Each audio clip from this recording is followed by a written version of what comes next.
राजकमल जुना रेल्वे उड्डाणपूल शिकस्त नसून रेल्वे स्टेशन इतर हलविण्याचा प्रयत्न भाजपकडून सुरू आहे, असा थेट आरोप काँग्रेसने 2 डिसेंबर रोजी आयोजित पत्रकार परिषदेत केला. खासदार अनिल बोंडे आणि व्हीआयटीचा विद्यार्थी वेदांत खंडेलवाल यांनी काही दिवसांपूर्वी एक पत्रकार परिषद घेतली. या पत्रकार परिषदेत नवीन अमरावती उड्डाणपूल प्रकल्पाची ब्लू प्रिंट सादर केली.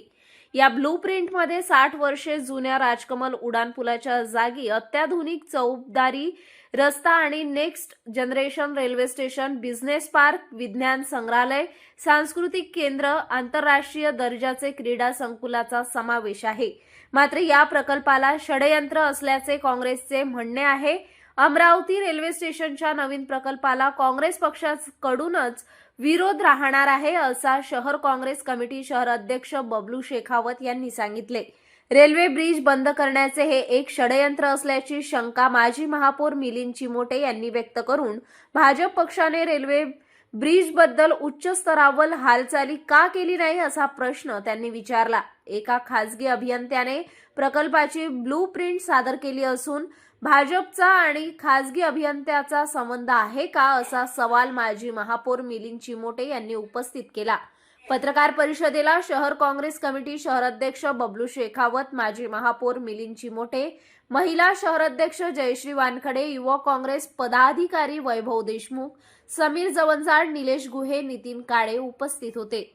अतिशय महत्त्वाचा विषय आहे आणि आमचे सन्माननीय अध्यक्ष बबलू शेखावत यांनी या संबंधात पक्षाची जी भूमिका आहे ती स्पष्ट केली आहे. खरं म्हणजे ही भूमिका जी आहे ही आपली सगळ्यांचीच भूमिका आहे. या शहरातल्या प्रत्येक नागरिकाच्या मनामध्ये ज्या दिवशी हा पूल बंद केला अचानक रात्रीतून, कोणालाही काही एखाद्या वेळेला एखादी बातमी सुटते की बाबा काहीतरी पुलाचं निरीक्षण झालं, तपासणी झाली, काहीतरी असते ना, काही होऊ न देता गुप्तपणे एकदम जसं एखाद्याला गुप्त धन सापडते तसं कोण दिलं काय दिलं काही माहित नाही पण बंद झालं.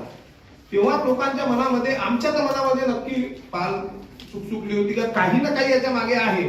पण चला ठीक आहे, आता सत्ताधारी पक्षाचे लोक आहे म्हणतात नवीन पूल बनवू. आता अप्रिशिएशन होत नाही हे लक्षात आल्यावर खरे सूत्रधार बाहेर आले आणि त्या सूत्रधारांनी मग याची प्रेस कॉन्फरन्स घेऊन जाहीरपणे, विचार करा, जाहीरपणे त्यांनी सांगितलं की आता हा अमरावती शहराचा नवीन रोडमॅप आहे. रोडमॅप काय तर हे बंद करणे, हे रेल्वे स्टेशन आहे हे बंद करणे, काहीतरी 750 का 550 मीटर इकडे सरकवणे, ही ती जागा आहे जी अमरावती महानगरपालिकेची आहे. त्या ठिकाणी नवीन रेल्वे स्टेशन बनवणे आणि बघा आता चौपदरी रस्ता आहे रेल्वे स्टेशनला जायला, केवढी भव्य जागा समोर एवढी. आता इथून लोक जाणार आणि इथून बाहेर कसे पडणार, कुठलाही विचार नाही, बिलकुल पूर्णपणे फॅब्रिकेटेड गट कारस्थान आणि षडयंत्राचा एक भाग आहे. याच्यामध्ये सगळे सामील आहे. तुम्हाला सांग, सगळेच्या सगळे लोक सामील आहे. याची जी स्क्रिप्ट आहे ही स्क्रिप्ट आधीच लिहिल्या गेली, फक्त तिची जी वाच्यता आहे. कारण असं आहे, शेवटी परवाच्या प्रेस कॉन्फरन्स मध्ये त्यांनी हे सांगितलं की याला माननीय नितीन गडकरी साहेब यांनी पण तत्वतः मान्यता दिली आहे आणि माननीय मुख्यमंत्र्यांनी पण इन प्रिन्सिपल ही स्वीकारलेली योजना आहे आणि आता लगेच रेल्वे मंत्र्यांच्या सोबत बैठक आहे.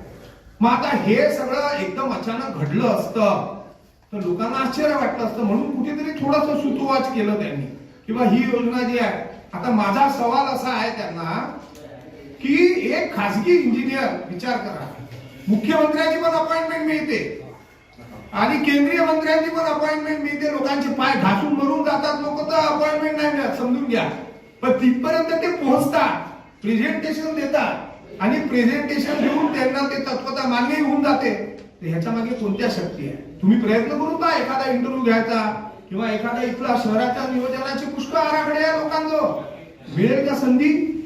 एखाद्या केंद्रीय मंत्र्यांच्या समोर प्रेझेंटेशन करण्याची सुद्धा संधी मिळत नाही. इथे तर प्रेझेंटेशनही झाला आणि तत्वता मान्यही झालेला आहे.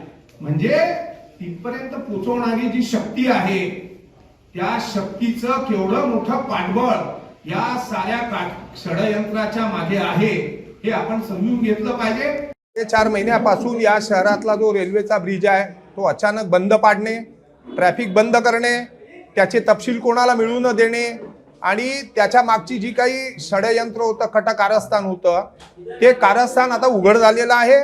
परवाला राज्यसभा सदस्य बोंडेसाहेब अनिल बोंडेसाहेब यांनी जी पत्रकार परिषद घेतली आणि त्याच्यामध्ये एक मॉडर्न सिटीचा हा जो काही प्रकल्प त्यांनी सो कॉल्ड प्रकल्प आमच्या समोर जनतेसमोर दिला, त्यातून रेल्वे ब्रिजाचं बंद करणं सुद्धा षडयंत्राचा भाग आहे का अशी शंका निश्चितपणे निर्माण होते आहे। आणि आता तर हे रेल्वेचं जे मॉडेल रेल्वे स्टेशन आहे बघा, एखाद्या शहराला मॉडेल रेल्वे स्टेशन मिळणं किती कठीण होतं। आदरणीय प्रतिभाताई पाटील असतील, आदरणीय BT देशमुख सर आहे, रासू गवई साहेब आहे, सुनील भाऊ आहेत, ह्या देवीसिंग शेखावत साहेब आहे, या सर्व लोकांनी मिळून मिळवलेली ही जी धरोहर आहे, ही धरोहर संपुष्टात आणण्याचं मोठं षडयंत्र सुरू आहे। हे स्टेशन पहिले बंद पाडायचं, मग उपेक्षित करायचं। आता ते असं म्हणतात की स्टेशनला हात लावणार नाही। अरे त्या स्टेशनची उपयुक्तता संपुष्टात आली तर त्याचं करायचं काय हा प्रश्न राहतो, शेवटी ते तोडल्या जातं। तर याला आम्ही कोणत्याही परिस्थितीमध्ये यांचं हे षडयंत्र आणि कारस्थान जे आहे हे सक्सेसफुल होऊ देणार नाही, यशस्वी होऊ देणार नाही। हे करत असताना भारतीय जनता पक्षाच्या ज्या गतीने या हालचाली झाल्या, एका प्रायव्हेट खासगी इंजिनियरला अगदी थेट माननीय केंद्रीय मंत्री महोदयांपर्यंत, मुख्यमंत्र्यांपर्यंत पाठवल्या जातं, त्यांच्या अपॉइंटमेंट मिळवून दिल्या जातात। ही तत्परता या पुलाच्या एस्टिमेट्स आणि त्याच्या मान्यतेसाठी का झाली नाही हा आमचा सवाल आहे। दुसरा सवाल हा आहे की ज्या अभियंत्यांनी हे सगळं तयार केलं त्यांचे आणि त्याच्या कुटुंबियाचे या प्रकल्पाशी काही संबंध आहेत का, म्हणजे काही जागा बिगा आहे का त्या चौपदरी रस्त्यावरती, याची पण तपासणी झाली पाहिजे। हे जे सगळं कारस्थानाचा भाग आहे, षडयंत्राचा भाग आहे, याला आम्ही ताकदीने विरोध करणार आहे। कोणत्याही परिस्थितीमध्ये अमरावती शहराच्या रेल्वे स्टेशनवरून सुरू असलेली ही सुविधा जी आहे ही तिथून हटू देणार नाही, किंबहुना त्यामध्ये अतिरिक्त हे करण्याचा आम्ही प्रयास करू। धन्यवाद। अमरावती रेल्वे स्टेशन हे अमरावती जिल्ह्याच्या लोकांचं म्हणजे सुविधेसाठी आणि अमरावती जिल्ह्याच्या लोकांचा अभिमान आहे। याला कोणत्याही हालतीत जे आता कट कारस्थान चालू आहे आम्ही याला हलवू देणार नाही। काँग्रेस पक्षातर्फे आज आमची भूमिका आम्ही सगळ्यांनी स्पष्ट केलेली आहे। मिलिंद भाऊ चिमोटे, मी आणि आमचे सगळे वरिष्ठ नेते, जी भूमिका आमची आहे तेच भूमिका आमच्या वरिष्ठ नेत्याची आहे। हा जो कट कारस्थान आहे आम्ही कुठेही यांचं कट कारस्थान सक्सेस होऊ देणार नाही। यांना या शहरासाठी काही करता येत नसन, पण जे केलेलं आहे त्याला तुम्ही हडप करण्याचा प्रयत्न करू नये असं आमचं स्पष्ट मत आहे।